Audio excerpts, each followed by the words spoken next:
Muy buenos días. Buenos días, doctor.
Buenos días, Julián. Buenos días, Buenos días. doctor. Ya podemos empezar, Julián. Listo, profe.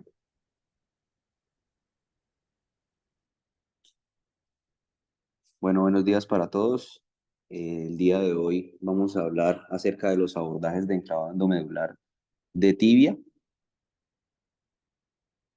El contenido de la charla va a estar dividido en un principio por la historia del enclavado endomedular, de sus inicios hasta lo que actualmente tenemos como conocido como los clavos de tercera generación. Un repaso de la anatomía de la articulación de la rodilla. Vamos a hablar de cada uno de los abordajes pues, que están descritos y se usan en la actualidad para el enclavado endomedular de tibia.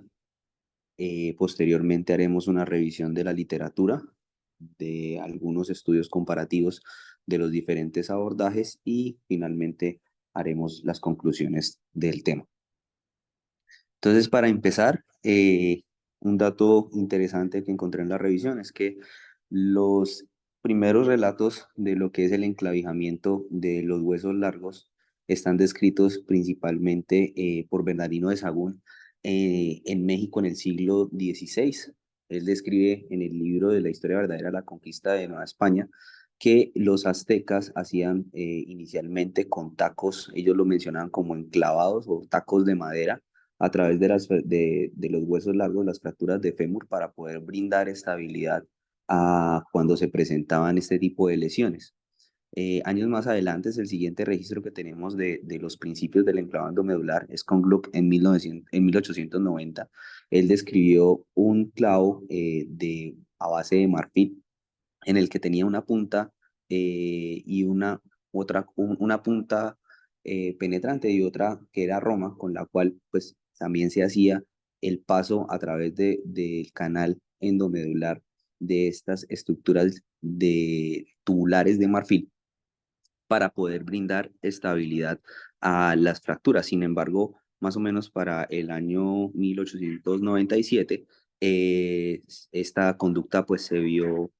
mandada a recoger, dado que se dieron cuenta de que el marfil se reabsorbía y pues perdía toda la estabilidad que se buscaba. Fue hasta los años 30, en el siglo XX, donde inicialmente los clavos que se habían utilizado por Kirchner y por Steinman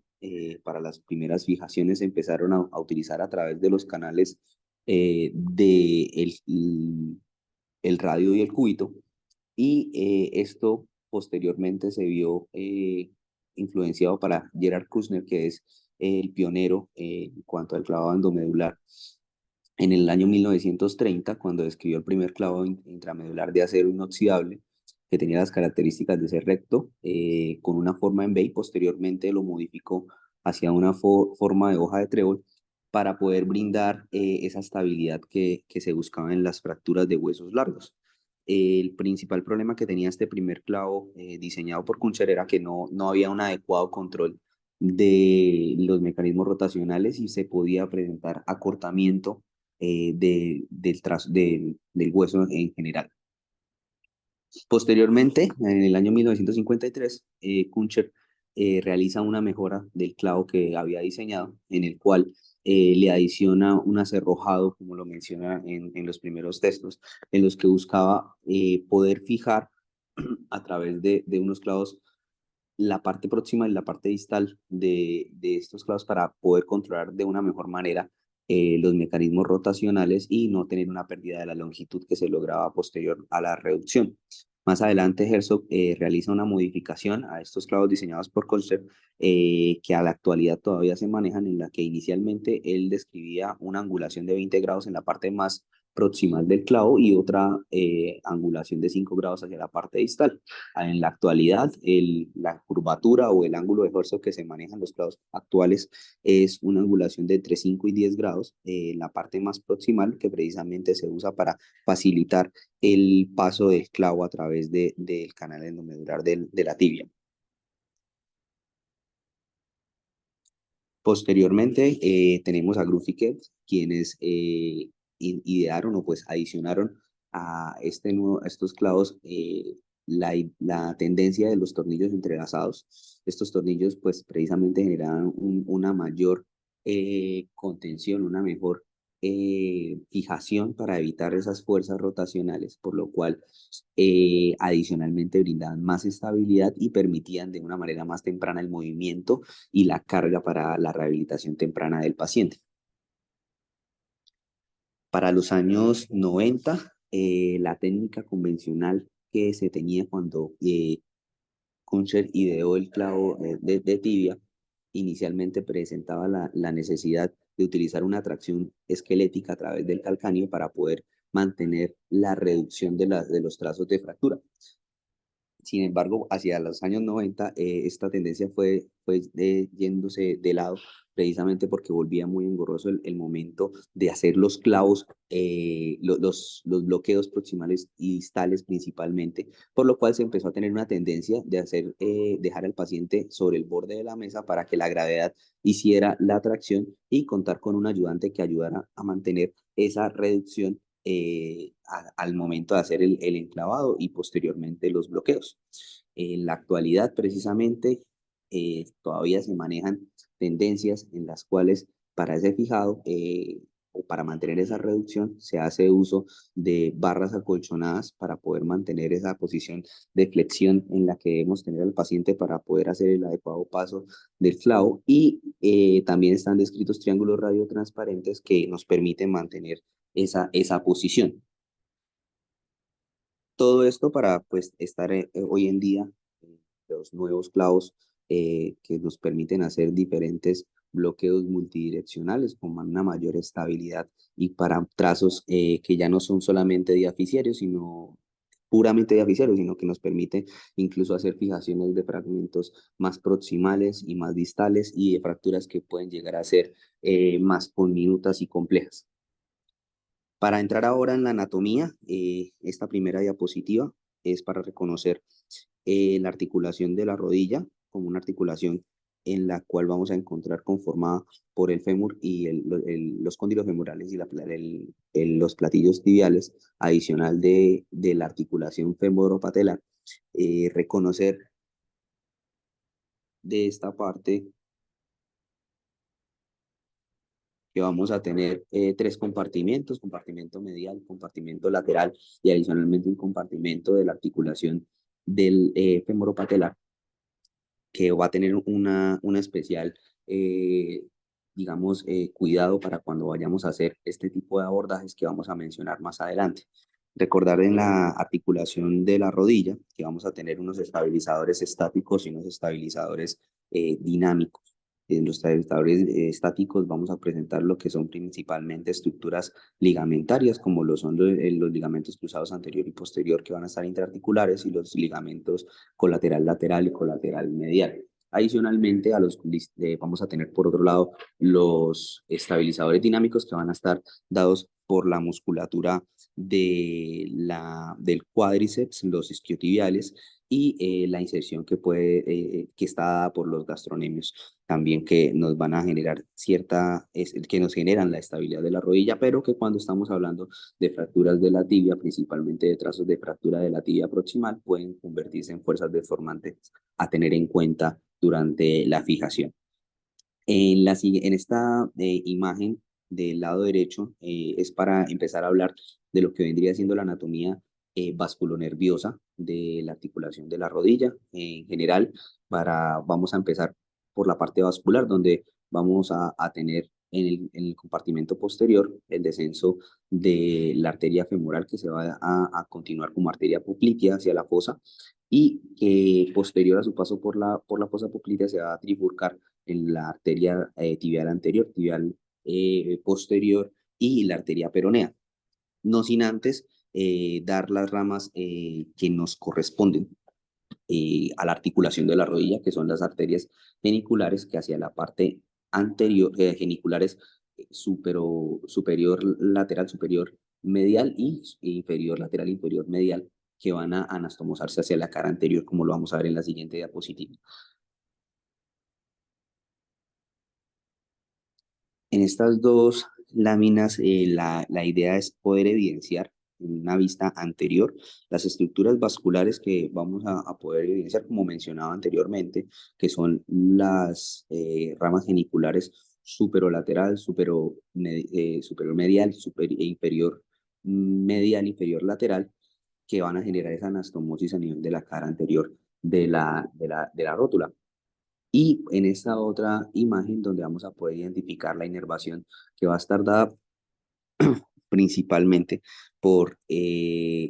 ramas del, de- del nervio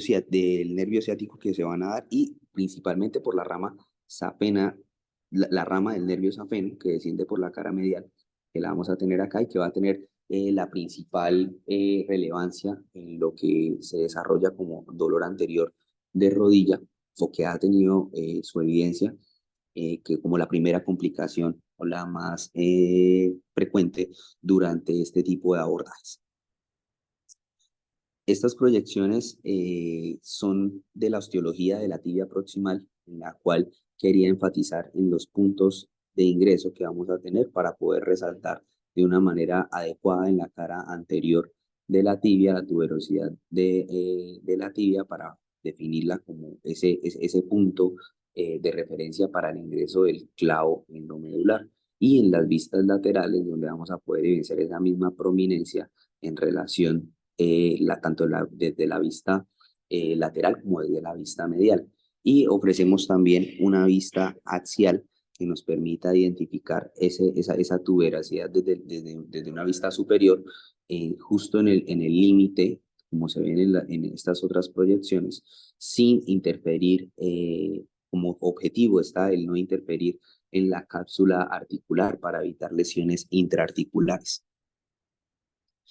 Entonces, ahora para entrar a hablar de los abordajes, traje esta diapositiva en la cual ofrecemos un corte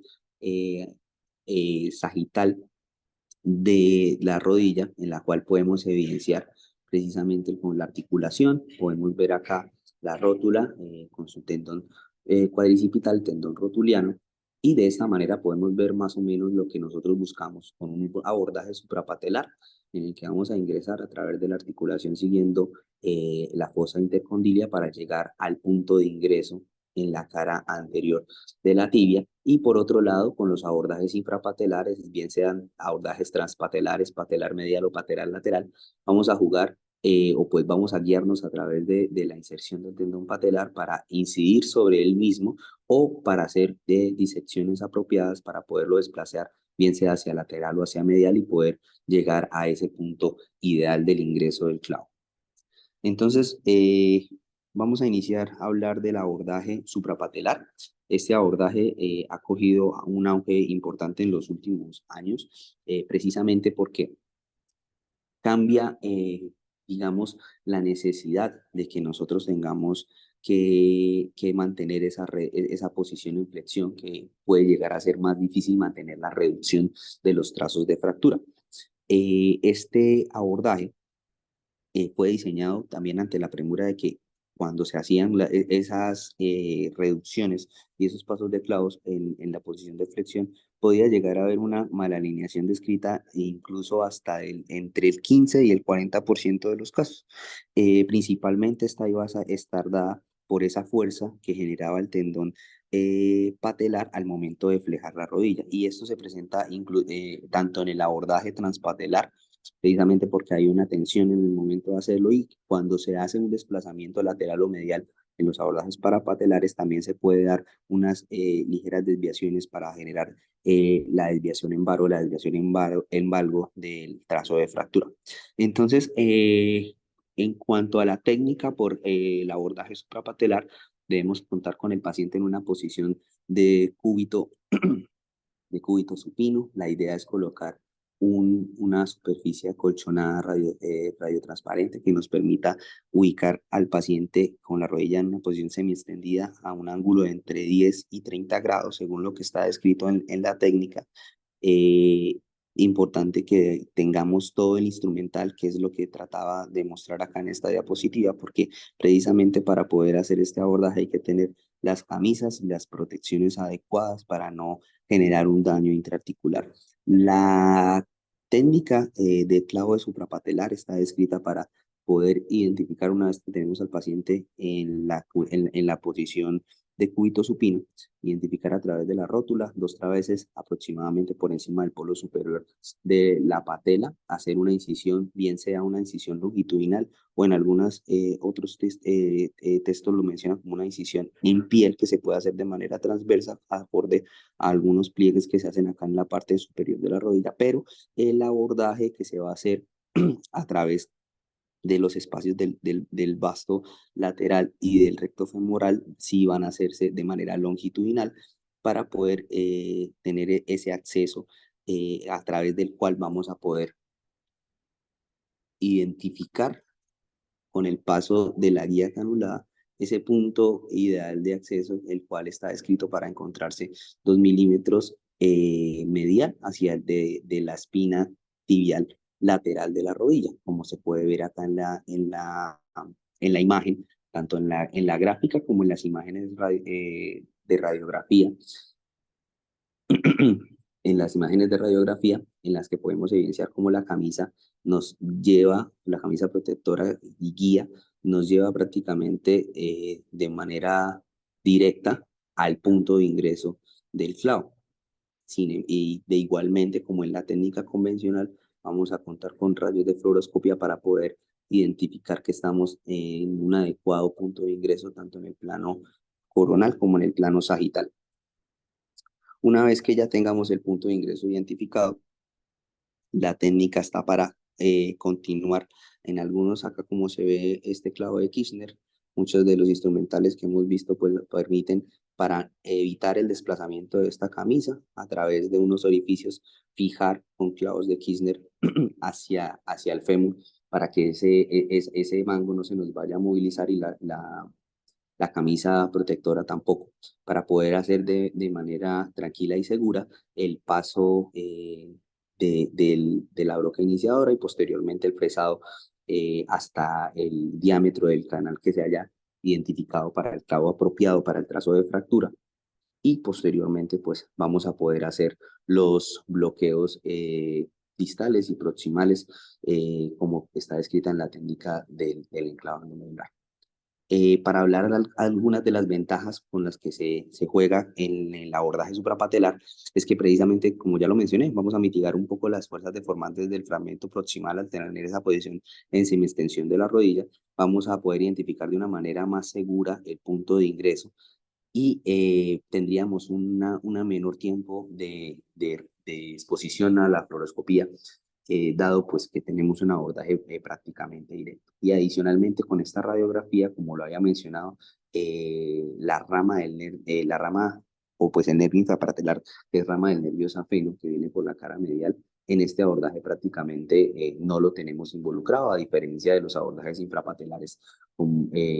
tanto el transpatelar como el patelar medial, que se ponen en la que se pone más en riesgo esta estructura. Y pues adicionalmente vamos a tener un tendón rotuliano íntegro que pues en muchos textos, como lo vamos a ver más adelante, está descrito como una de las posibles causas del dolor anterior de rodilla. Avanzando un poco, entonces, dentro de las desventajas es que la extracción del implante igualmente se debe hacer por una vía infrapatelar. Es como una de las desventajas que mencionan en los textos, adicionalmente de que hay un riesgo de vulnerar la articulación de la rodilla, provocando infecciones o lesiones de las estructuras interarticulares. Con respecto a las indicaciones, prácticamente podemos encontrar en los textos que la tienen descrita fracturas extraarticulares, diafisiares, extraarticulares proximales, extraarticulares distales y todas las diafisiares, casos también de rodilla flotante e incluso pacientes donde hay una artrosis severa que nos limite esa flexión de rodilla para el enclavado convencional. Adicionalmente, cuando tengamos heridas contaminadas en la región rotuliana, pues esto puede ser una indicación para irnos por un abordaje suprapatelar y por el contrario, pues las contraindicaciones van a ser que hayan heridas contaminadas a nivel de la zona suprapatelar y unas contraindicaciones relativas son el uso de la disposición de una fractura ipsilateral de rótula o que haya un compromiso o un uso de una prótesis articular. Hablando rápidamente del abordaje transpatelar y parapatelar, comparten el manejo o la descripción inicial de lo que podría ser la disposición del paciente. Podemos tener al paciente, como estaba descrito inicialmente en la técnica, en una posición de mesa de tracción con la cadera flexionada aproximadamente a 60 grados y en la mesa de tracción poder mantener la reducción del trazo de fractura, o podemos tener, como se había visto en los años de los 90, comenzar a colocar al paciente al borde de la mesa para que la gravedad nos ayude a mantener esa reducción. Este abordaje va a estar dado por una incisión que puede ser longitudinal, media a nivel del tendón patelar, o puede ser justo por el borde medial del tendón patelar, para poder de esta manera hacer un desplazamiento. Una vez que hacemos la incisión en piel y profundizamos, un desplazamiento del tendón hacia lateral para nosotros poder llegar a ese punto de ingreso. O por otro lado, podríamos hacer, como está descrito, la incisión, atravesar el tendón para llegar directamente a ese punto sin desplazar el mismo. Estas imágenes de acá que tenemos de lado nos van a permitir ahorita, con un artículo interesante que encontré, cómo podríamos orientarnos a través del uso de un clavo de un clavo de Kirchner o de una guía radiopaca para poder mirar cuál es ese punto de ingreso y poder identificar, una vez tengamos la fluoroscopía, cuál es el abordaje que más nos conviene para ese tipo de pacientes, ya que la anatomía, la relación que vamos a tener del tendón patelar con respecto al punto de ingreso va a variar de cada paciente. Entonces, las ventajas que tenemos del abordaje transpatelar es que es un acceso rápido, seguro y directo. Las desventajas es que pues están más relacionados incluso entre un 10 y un 80% con el dolor anterior de rodilla, y pues que no permite, o pues va a ser más difícil, no permite las maniobras de reducción en las que tengamos que hacer extensión de la rodilla, precisamente por el abordaje que estamos teniendo. Y con respecto al abordaje parapatelar medial, las ventajas que tenemos es pues que va a haber en lo que está escrito en la literatura un menor dolor anterior de la rodilla, y dentro de sus desventajas que se necesita una incisión de un mayor tamaño y que pone en riesgo al momento de entrar demasiado medial, un desplazamiento de la fractura, de una mala alineación que se puede llegar a dar en varo. Y aunque acá no está descrita, recordemos que pues esta zona tiene mayor inervación por parte de la rama infrapatelar del nervio safeno, lo que puede generar también en ocasiones mayor dolor de rodilla, a pesar de que la literatura pues no lo respalde tanto o tan seguido como cuando se hace un abordaje transpatelar. En cuanto a las estructuras en riesgo, como ya lo había mencionado, la rama infrapatelar del nervio safeno, adicionalmente de que pues podemos en todas los abordajes del clavado nodular de tibia, si nos vamos muy posterior, podemos llegar a comprometer las estructuras intraarticulares, comprometer el ligamento transverso intermeniscal y parte de la inserción del ligamento cruzado anterior,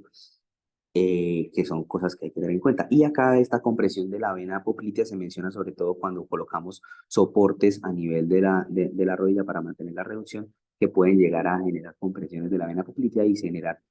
trombos con tiempos de cirugía prolongados. Entonces, esta pequeña diapositiva de acá la traje para mencionar nuevamente el punto de entrada ideal, que ya había descrito, 2 milímetros medial a la espina tibial lateral, inmediatamente adyacente al margen anterior articular en la vista lateral. Y pues este imagen gráfico me pareció muy oportuno para nosotros, que en varias oportunidades hemos visto en los casos cómo no conseguir, se puede llegar a, pues, puede ser difícil tener control de las fuerzas deformantes en los trazos de fractura de tibia, tanto proximal como distal. Y acá están descritas algunas técnicas que hemos mencionado en esos viernes, haciendo el uso de tornillos poste o el uso de placas unicorticales para poder mantener la reducción de los trazos de fractura y permitir el adecuado paso del clavo en el neural. Este último tipo de abordaje es un abordaje que es una especie de combinación de los otros dos que ha estado también en mucho auge, y es el abordaje parapatelar lateral o medial en posición semiextendida de rodilla. Este abordaje fue descrito inicialmente por Kane y por Tornetta en diferentes publicaciones en las que ellos a través de las posiciones de cúbito supino, también con una posición en semiflexión de rodilla entre 10 y 20 grados, una vez que el paciente está posicionado, ellos indican determinar la latitud que pueda llegar a tener la patela, ya sea hacia medial o hacia lateral, para poder elegir el abordaje lateral o medial, hacia el cual nos dé un mayor espacio el movimiento de la rótula y el movimiento del tendón patelar sin generar tanto daño de los tejidos blandos. En este gráfico adicional, pues tenemos un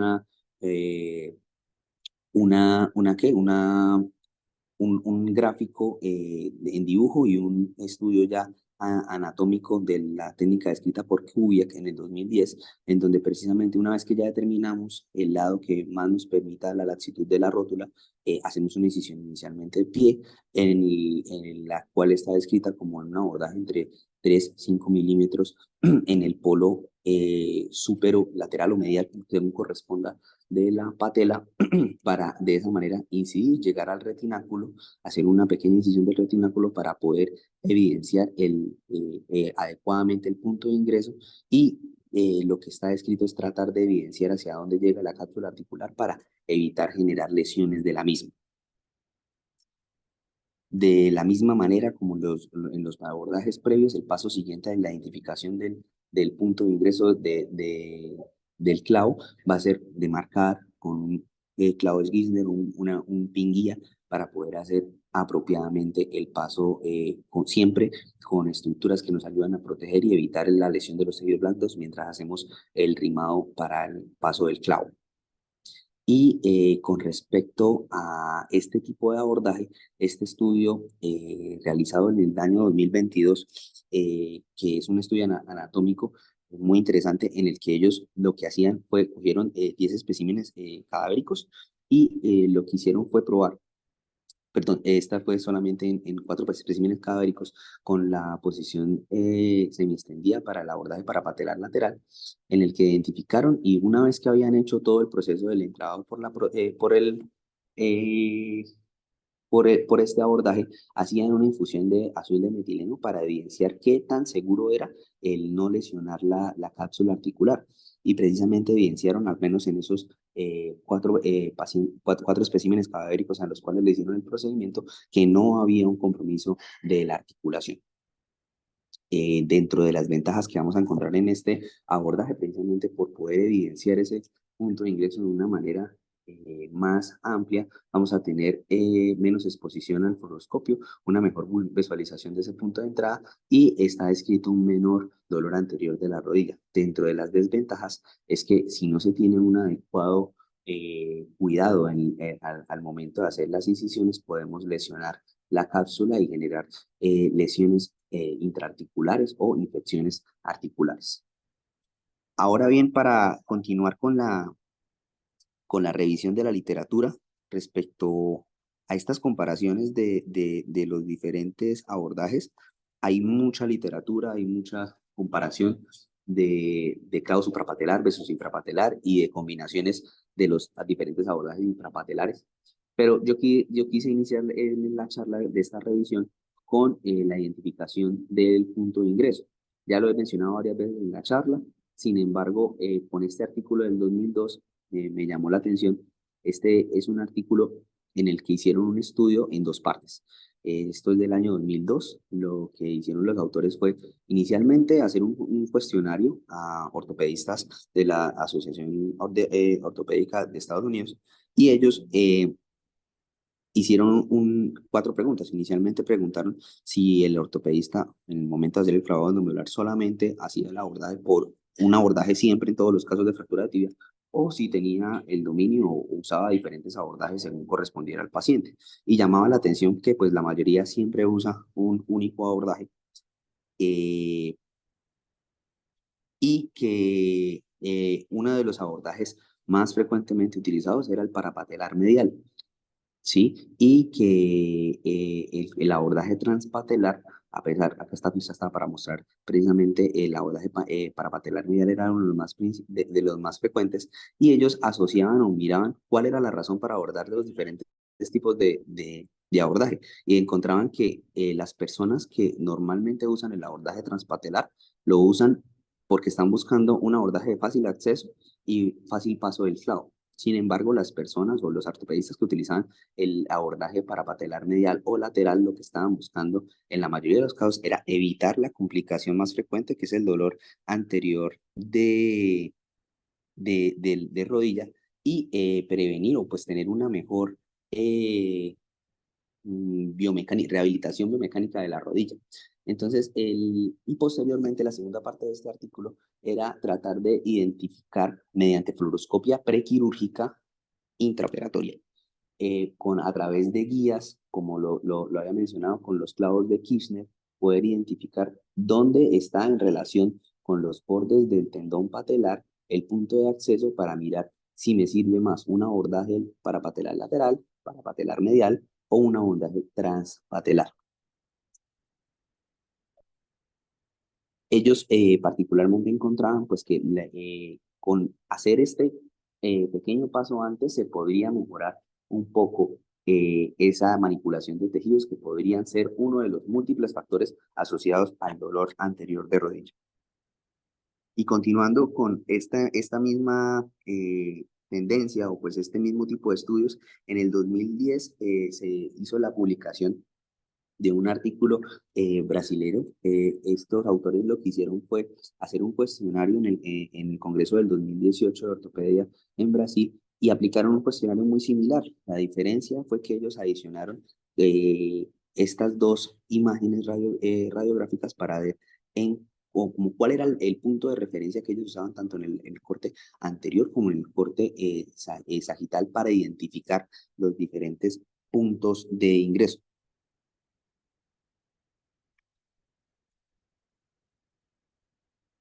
Y haciendo el análisis de las respuestas de estos cuestionarios, los autores podían evidenciar nuevamente que la mayoría de ortopedistas manejaban en su momento un solo tipo de abordaje, que el abordaje transpatelar era el más frecuente, y eso se correlacionaba con que fuera un abordaje más rápido, un abordaje más seguro y para mejor paso del clavo.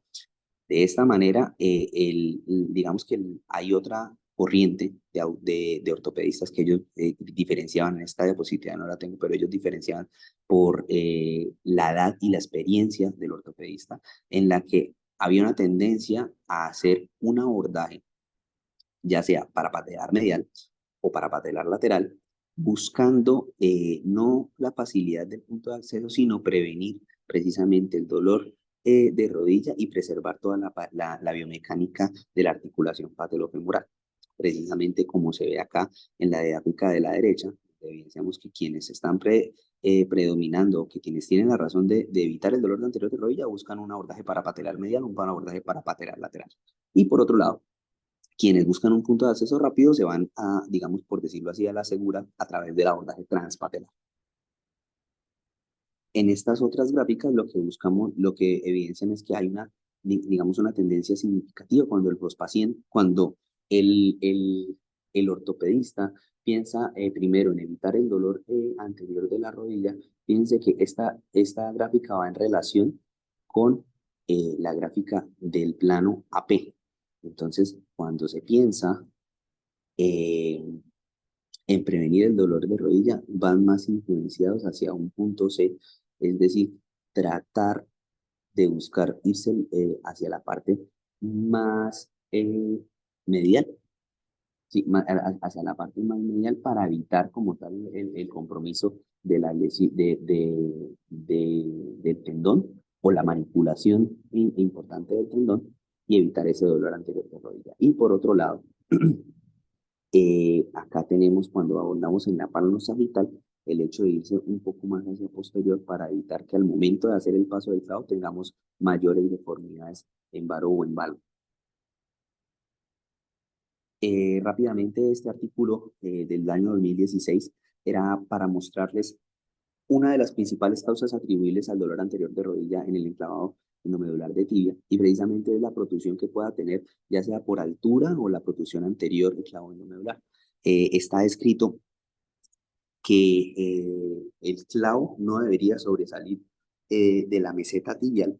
En este artículo los autores trataban de hacer una división por zonas, desde la meseta tibial hasta la parte más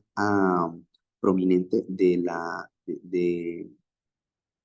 cresta anterior de la tibia, y lo dividían en zonas, lo dividían en 3/3 y hablaban entre zonas para evidenciar que entre la zona 2 y 3 era la zona segura o la zona en la que menor dolor anterior podrían llegar a presentar dolor los pacientes, porque no interrumpía con la articulación, mientras que cuando quedan por encima de la zona 1 ya presentan mayor dolor articular. Y en la disposición de la protrusión que pueda llegar el clavo, ellos lo dividen de 0 a 5 milímetros hasta 5 milímetros y mayor de 5 milímetros, con lo cual pues evidencian que por encima de los 5 milímetros de protrusión se puede llegar a presentar mayor dolor. Y eso precisamente lo encuentran en su estudio, en el que habían 103 pacientes, todos fueron abordados por un abordaje transpatelar, lo que llama la atención, porque si fuese solamente el abordaje transpatelar el causal de los dolores anteriores de rodilla, pues no existiría este porcentaje de pacientes, que fue incluso más de la mitad de los pacientes los que no presentaron dolor a través del abordaje transpatelar. Y eso quiere decir que tiene un valor importante hacer una adecuada inserción del clavo y no dejar ni protrusión anterior, porque son como factores que influyen bastante en la presencia del dolor anterior de rodilla. Ya entrando a la parte comparativa de lo que hay en la literatura de los diferentes abordajes, este primer artículo que traje es del año 2018, donde es un estudio con un seguimiento amplio en el cual se comparan dos tipos de abordaje infrapatelar. Aquí lo que vamos a manejar es un abordaje transpatelar y un abordaje patelar lateral. Acá se identificaron dos grupos, ambos grupos con 25 pacientes, y se les hizo el seguimiento de incluso 3 y hasta 8 años, en los que ellos evidenciaban que a largo plazo ni el dolor ni la funcionalidad de la rodilla tenían una diferencia estadísticamente significativa. Entonces, estos son primeros estudios que empiezan a mostrar que el abordaje no tiene una relevancia significativa al momento de evaluar el dolor de rodilla, y vuelve a dejar en la expectativa de que el dolor anterior de rodilla es una causa multifactorial. Estos dos artículos que traje a continuación hablan precisamente, uno nos va a comparar el abordaje transpatelar con el abordaje parapatelar medial, y el otro es para comparar con el abordaje parapatelar lateral. Curiosamente, ambos artículos tienen una muestra de 60 pacientes, sin embargo, uno tiene un menor seguimiento a 3 meses, y en el cual comparamos el transpatelar con el parapatelar medial, sí evidencian que hay una diferencia en cuanto al dolor anterior de rodilla, una evidencia significativa entre los dos a los 3 meses, en el que el abordaje transpatelar pues tiene una mayor clasificación en la escala análoga del dolor en los diferentes pacientes, mientras que este otro artículo del año 2020, donde comparaban con el abordaje parapatelar lateral, en un seguimiento un poco más largo, a los 3, a los 6 y a los 12 meses, evidenciaba que en los primeros meses sí puede llegar a haber un menor dolor asociado al abordaje transpatelar. Sin embargo, para el seguimiento final a un año, las puntuaciones funcionales y las puntuaciones de dolor las puntuaciones de dolor no generaban una diferencia estadísticamente significativa, y había algunas puntuaciones algo mejores en el abordaje parapatelar lateral.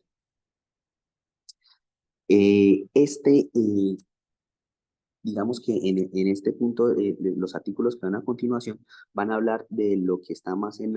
auge de discusión, y es si todas las fracturas de tibia deberían manejarse inicialmente con un clavo suprapatelar, o si la técnica convencional podría también, que es como el debate o o lo que más está en tendencia. Y hay bastante literatura de ensayos clínicos y muchas revisiones sistemáticas que vamos a mostrar algunas de las que pude encontrar en las que la discusión es bastante interesante. Entonces, con respecto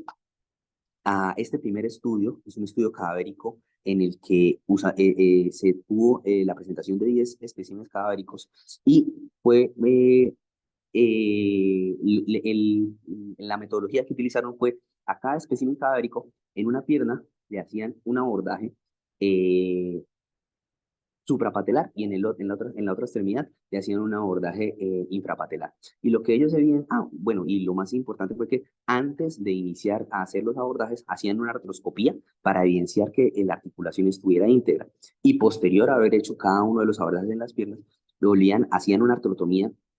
completa de la rodilla para poder evidenciar qué tanto cada abordaje había lesionado las estructuras articulares. Y lo interesante es que el abordaje parapatelar, que fue el que se utilizó, independientemente de si era medial o lateral, según la latitud que le diera la rótula, tenía 7 de los 10 abordajes que se hicieron no tenían ningún compromiso articular, todas habían sido adecuadamente extraarticulares y sin lesión de las estructuras. Solamente había descrito en el artículo una lesión del cartílago del cóndilo lateral y que no era significativa, era menor, era una lesión menor.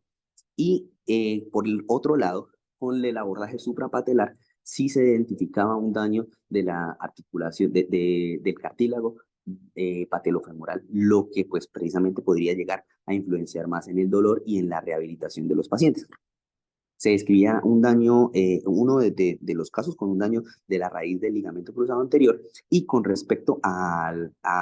punto de ingreso, desafortunadamente no pega acá la imagen, pero tiene un gráfico muy bonito en que en la artrotomía se evidencia como el punto cuando queda demasiado posterior, queda justo encima del ligamento transverso.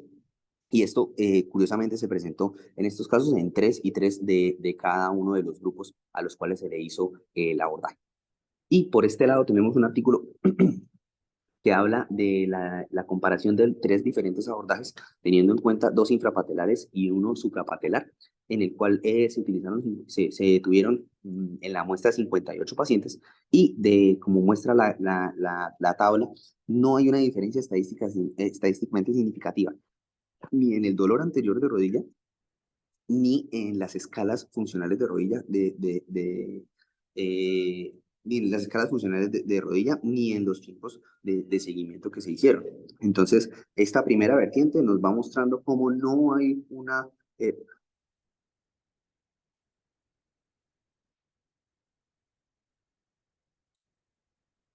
Sí, profe. Sí. Julián, ya nos estamos pasando del tiempo estimado. Sí, señor, ya me quedan 2 diapositivas. Ok. Entonces, para ir pues ya hacia las conclusiones, este otro artículo que teníamos acá era una revisión sistemática con una muestra bastante grande, 1.447 pacientes de 14 estudios comparativos, en los que evidenciaron también que no, por más de que se evidenciaba más frecuentemente el dolor anterior de rodilla en los abordajes infrapatelares, al cabo del seguimiento no había una diferencia estadísticamente significativa. Y ya para terminar, tenemos estos 2 metaanálisis, uno del año 2018 y uno del año pasado, en los que a manera de resumen encontraban que en cuanto al dolor no había una diferencia estadísticamente significativa, sobre todo en este del año pasado, pero sí podíamos tener menos desviaciones, menos desalineaciones, menos indicaciones de reducción abierta por falta de reducción, un menor tiempo quirúrgico, un menor tiempo de fluoroscopia y mejor rehabilitación de la función de rodilla y tobillo. Especialmente este artículo era en fracturas de tibia distal. Y por este lado, en el del 2018, al comparar los suprapatelares con los infrapatelares, encontramos que en cuanto a tiempo quirúrgico, malalineación, infección y pseudoartrosis no había mucha diferencia, pero sí en los tiempos de fluoroscopia, en el dolor anterior de rodilla, y había una mejor funcionalidad a favor de los clavos suprapatelares. Entonces, ya para terminar, las conclusiones que se saca de toda esta revisión bibliográfica es que Se requiere un conocimiento de la anatomía y un manejo gentil de los tejidos para evitar lesiones iatrogénicas, como está descrito, de estructuras tanto vasculonerviosas como de principalmente las estructuras articulares. Todos los abordajes para enclavado endomedular de tibia son válidos en la actualidad y están indicadas según la experiencia del cirujano. El punto de entrada es la piedra angular del enclavado endomedular de la tibia y se puede, como vimos, tomar varios abordajes y digamos que acá hago un énfasis en ese tip que da en el artículo del 2002 en tratar de hacer una fluoroscopía antes de hacer el abordaje para poder tener un acceso más práctico, más sencillo, y que lleguemos de manera más rápida y segura al punto de ingreso. Y se requiere conocer diferentes abordajes y técnicas de reducción de las fracturas de la diáfisis de la tibia, como está descrita previamente. Y finalmente, pues el abordaje suprapatelar sí presenta beneficios, pero no es la única opción de manejo para las fracturas diaficiales de tibia. Gracias. Muchas gracias. Muy bien, muy completa la presentación. Una recomendación de pronto es que si va a ser el contexto histórico, sería bueno empezar por los abordajes convencionales y luego hablar de los nuevos, para llevar al espectador como en esa transición histórica de por qué se fue creando un nuevo abordaje y cuáles son las ventajas de él. Ahí hay una duda que yo tengo. En las indicaciones de fijación con clavo suprapatelar, yo vi que usted ponía, siempre he cuestionado un poco esa indicación. Entonces quiero saber cuál es el contexto, por qué se hace. Y es en las fracturas de tibia distal. ¿Por qué las fracturas de tibia distal aparecen ahorita como un criterio para usarlo? ¿Qué beneficio nos da? Usted lo que presentó, las técnicas en posición semiextendida y suprapatelar permiten que las fracturas de tibia diaficiaria proximal no se deformen, no tengan malas reducciones. Pero en la tibia distal uno el control lo hace de forma diferente, con medios externos, con pinzas. ¿Por qué esta opción es una buena opción en esos casos?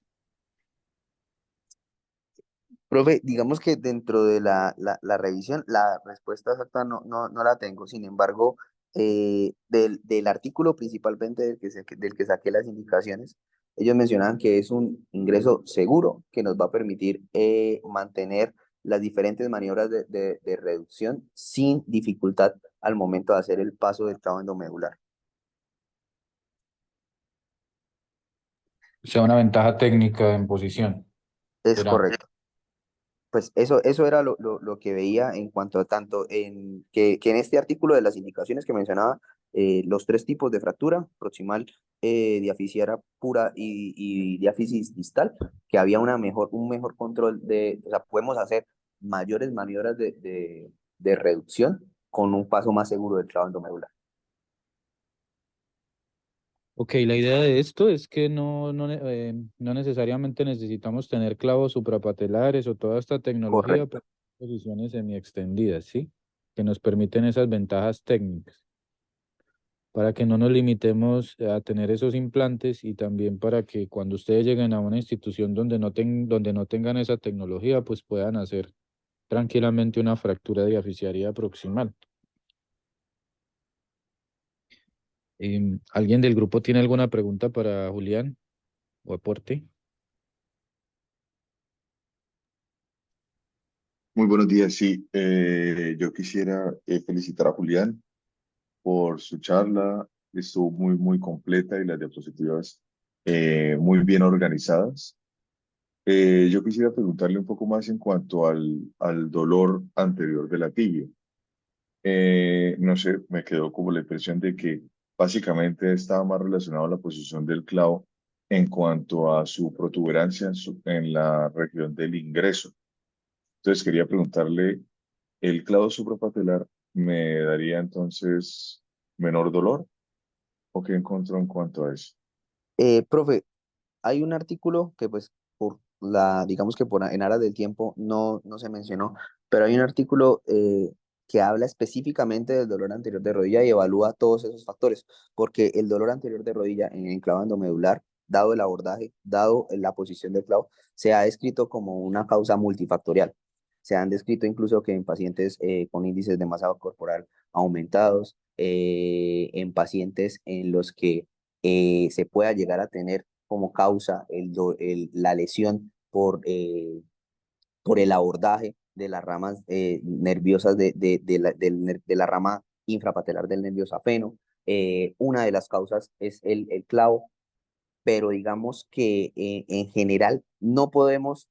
digámoslo de alguna manera, satanizar o indicar que es el clavo o es el tipo de abordaje el único que nos presente el dolor anterior de rodilla. Precisamente por eso es tan frecuente, está descrito hasta en un 80% en algunas cortes, y es porque independientemente del abordaje que tengamos, se puede llegar a tener dolor. Incluso como lo mostré acá, independientemente de la zona, o sea, así quedara en las zonas de seguridad, digámoslo así, los pacientes podían llegar a presentar dolor anterior de la rodilla. Entonces, digamos que en lo que encontré en la búsqueda es una causa multifactorial. Hay temas del abordaje y por eso se han quedado como todas estas medidas para tratar de prevenirlo al máximo, pero pues no podemos garantizarle al paciente que no va a presentar un dolor anterior de rodilla. Lo que sí podemos demostrarle es que, digamos que con los diferentes abordajes a futuro o con rehabilitación, como se ha visto en la mayoría, son todos comparables y puede llegar a disminuir o al menos estar en una escala tolerable de dolor. Sí, exactamente. O sea, siempre se le atribuye a ciertas cosas, pero está no solamente el componente del abordaje, o sea, del uso del tipo de clavo, sino también de diferentes estructuras anatómicas. Y tal vez por eso es que una de las, digamos, de las causas que más tiene, digámoslo así, causa-efecto, es esa protuberancia, porque ahí no solamente es el clavo que queda, sino son las estructuras anatómicas. Muy bien usted lo dijo en cuanto a la rama infrapatelar del nervio safeno. Es una rama que hay que tener muy presente, muy en cuenta, porque está muy relacionada a los abordajes para patelar medial y el abordaje transpatelar. Entonces es muy importante tener en cuenta estas estructuras anatómicas, además de otras estructuras que se han olvidado con el tiempo, como la grasa de Hoffa, que también su inflamación nos puede dar un dolor anterior en este lado y puede estar asociado a este tipo de cuadros de dolor muy referido a nivel de la literatura. Nuevamente, Sí, muchas profe, gracias. Estuvo muy, de muy hecho buena estoy la charla. compartiendo ahorita este es el artículo específicamente, espérame, de dolor anterior de rodilla y hablan específicamente de eso. O sea, acá hay un gráfico muy bonito que no pude mostrar, en el que se ve toda la zona que puede llegar a verse afectada por la inervación de la rama del nervio safeno, que prácticamente pues involucra gran parte del abordaje para patelar medial y parte del transpatelar. Exacto, que es lo que estamos nosotros hablando. Recordar Ujú. que cualquier incisión o eso sobre un nervio, él se va a defender y va a producir un neuroma también. Sí, Entonces, eso puede ser una de las causas de ese de dolor, porque mire anatómicamente cómo es esa ramificación de esa parte del nervio safeno. Eh, esa gráfica estuvo muy bacana. Gracias por compartir. listo, bro.